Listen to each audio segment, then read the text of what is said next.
கர்த்தருக்கு ஸ்தோத்திரம். இன்னைக்கான வசனம் மத்தேயு எழுதின சுவிசேஷம் 5ஆம் அதிகாரம் அதன் 4ஆம் வாக்கியம். துயரப்படுகிறவர்கள் பாக்கியவான்கள், அவர்கள் ஆறுதல் அடைவார்கள். துயரப்பட்டு இருக்கீங்களா ஃப்ரெண்ட்ஸ்? இந்த வசனத்தை கேட்டிருந்தே நிறைய பேருக்கு எனக்கே சொன்ன மாதிரி இருக்கே அப்படின்னு தோணும்.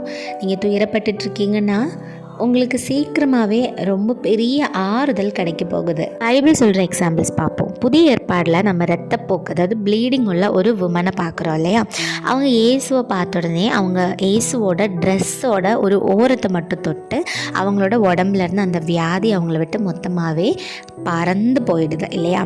உங்கள் வீட்டில் உங்களோட பிரச்சனை, வியாதி, உங்களோட கடன், வேறு என்ன பிரச்சனை எத்தனை வருஷமாக இருக்குது, எத்தனை வருஷம்னாலும் ஒற்றை செகண்டில் அதை கம்ப்ளீட்டாக எடுத்து போட்டு சொல்யூஷன் கொடுக்கறதுக்கு ஏசு இருக்கார்.